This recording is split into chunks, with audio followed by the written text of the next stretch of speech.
अस्सलाम वालेकुम स्टूडेंट्स।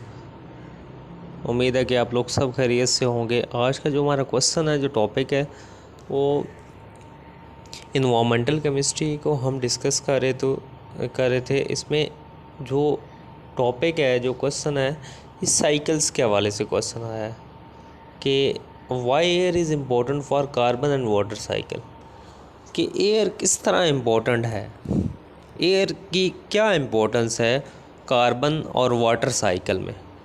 ठीक है, तो वाटर साइकिल आपको पता है कि जो वेपर्स बनते हैं पानी के, वो ट्रैवल करते हैं इन द फॉर्म ऑफ क्लाउड, और जब पहाड़ों के ऊपर जाते हैं वहाँ पे टेम्परेचर कम होता है तो वो as in the form of ice, क्या वहाँ पे पोलर आइस कैप बन जाते हैं और बर्फ़ की फॉर्म में गिर जाते हैं। और कुछ जो बादल हैं वो इन द फॉर्म ऑफ रेन, जो पानी गिरता है वो फिर होता हुआ दरियाओं में जाता है, दरियाओं से फिर किधर समंदर में पहुंच जाता है, जहाँ से अल्टीमेटली फिर वो किधर कन्वर्ट होता है वापस। इसे हम वाटर साइकिल कहते हैं। इस तरह कार्बन साइकिल है। ठीक है, अब सबसे पहले वो ये लिख रहा है कि जो एयर है ना, एयर की कंपोजिशन के बारे में बता रहा है कि एयर में जो ऑक्सीजन होती है वो 20.8% होती है।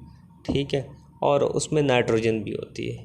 और एयर एक्चुअली मिक्सचर है बहुत सारी गैसेस का। एयर में नाइट्रोजन भी होती है, मीथेन भी होती है, कार्बन डाइऑक्साइड भी होती है। ठीक है, तो जब हम ब्रीथ कर रहे होते हैं, जब हम सांस ले रहे होते हैं, तो हमारे अंदर एयर जाती है, उसमें ऑक्सीजन भी जाती है, मीथेन भी जाती है, कार्बन डाइऑक्साइड भी जाती है। और वो जो ट्रेस अमाउंट में methane, carbon dioxide, carbon monoxide जा रही है, वो भी हमें कहीं ना कहीं थोड़ा बहुत नुकसान ज़रूर पहुंचाती है।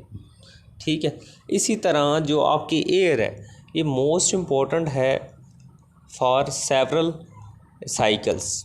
ठीक है, जो कि हमारी लाइफ को ज़मीन पे क्या बनाते हैं, पॉसिबल बनाते हैं। अब इसमें जो क्वेश्चन है, एयर एंड वाटर साइकिल। ठीक है, एयर एंड वाटर साइकिल। अब आपको मैंने बताया कि ओशंस, जो ज़्यादातर हमारी अर्थ का पानी है, वो कहाँ पे पाया जाता है, समंदरों में पाया जाता है। वाटर आल्सो एग्जिस्ट, किस फॉर्म में करता है, आइस की फॉर्म में एग्जिस्ट करता है, और वाटर वेपर्स की फॉर्म में एग्जिस्ट करता है। It is important because it helps water moves between the states, यानी कि वो लिक्विड और गैस और आइस की स्टेट में क्या करता है, एयर की वजह से क्या करता है, यानी कि कन्वर्ट होता रहता है। जैसे हवाएं चलती हैं, पोलर आइस कैप्स पिघलते हैं, वो पानी किधर आता है, समंदरों में आता है, दरियाओं में आता है। ठीक है, हमारे दरियाओं का लेवल क्या हो जाता है, अप हो जाता है। इसी तरह जो मैंने आगे वाटर साइकिल आपको बताया कि बुखारात में यानी कि जो वेपर्स होते हैं, उसमें आपका समंदर का पानी क्या होता है, वेपर्स में कन्वर्ट होता है। वो अल्टीमेटली फिर होता है इन the form of cloud, rain fall and polar ice cap बनाता है। इस तरह ये जो एयर है वो मोस्ट इम्पॉर्टेंट है इन साइकिल्स के लिए। ठीक है, water moves between these states in a process scientist call the water cycle, जो मैंने अभी आपको बताया। Heated by the sun, surface water evaporate into the air and become water vapors. As temperature drop, water vapors condense and cloud are formed. जैसे जैसे temperature कम होता है, water vapours क्या होते हैं, कंडेंस होते हैं और क्लाउड फॉर्म हो जाते हैं। क्लाउड क्या करते हैं, return water to the ground in the form of rain और स्नो।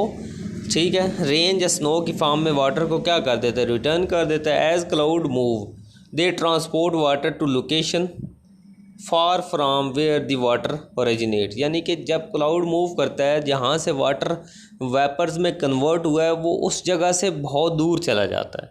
ठीक है, the water cycle ensures that life around the planet. जो वाटर साइकिल होता है, ये जो हमारी इस ज़मीन पे जो लाइफ है उसको क्या करता है, इंश्योर करता है, सेव करता है। ठीक है, यही पानी, फिर वाटर रिवर, ये सारा कुछ इंटर कन्वर्जन हो रही है। ठीक है, एक इकोसिस्टम जनरेट हो जाता है।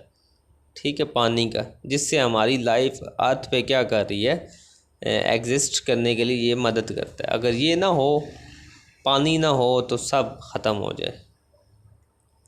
इस तरह हमारा कार्बन साइकिल है। Air play water role in recycling,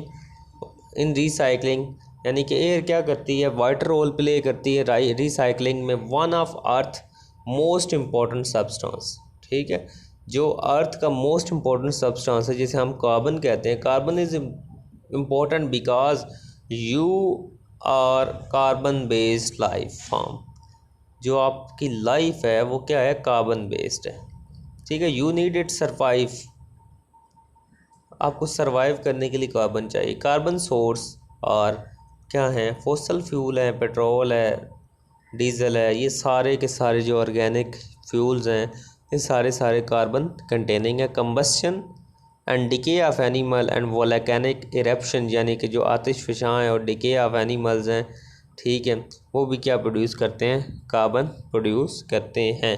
animal and human beings also release carbon dioxide to air. Animal human beings कैसे कार्बन डाइऑक्साइड को रिलीज़ करते हैं एयर में, जब रेस्पिरेशन का फिनोमेना होता है तो क्या होता है, कार्बन डाइऑक्साइड क्या होती है, आउटसाइड मूव करती है, और जो ऑक्सीजन होती है वो इनसाइड मूव करती है, ठीक है।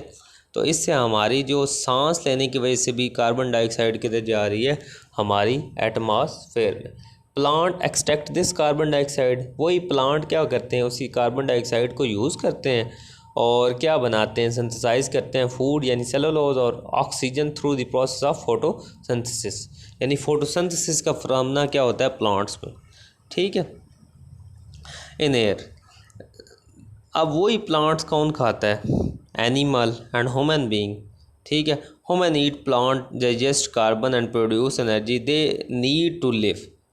अब वो कार्बन को क्या करता है, इंजेस्ट करता है और क्या करता है, प्रोड्यूस करता है एनर्जी प्रोड्यूस। हम खाना खाते हैं, हम सब्जियां खाते हैं, उससे हमें एनर्जी मिलती है, ठीक है। कार्बन क्या होती है, इंजेस्ट होती है उसमें, ठीक है। वो सब्ज़ी बनती कहते हैं, सब्ज़ी किस तरह, प्लांट किस तरह जनरेट कर रहा होता है, इन फोटोसिंथेसिस के प्रोसेस। फोटोसिंथेसिस में सेलुलोज बन रहा होता है, ठीक है।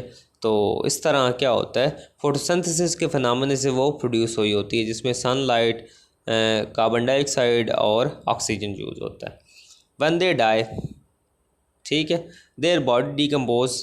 जब इंसान मरता है उसकी बॉडी क्या होती है, एनिमल्स मरते हैं उसकी बॉडी क्या होती है, डिकम्पोज होती है, और वहाँ से कार्बन रिलीज़ होकर फिर किधर चली जाती है, एटमॉस्फेयर में।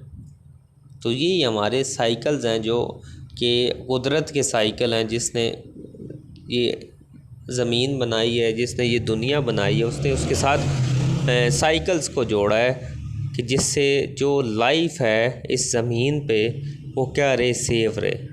और वो कौन है, वो हमारा अल्लाह है, ठीक है, जिसके हम मानने वाले हैं। उसने हर एक चीज़ को एक सिमेट्री में बनाया है, ठीक है। Thank you.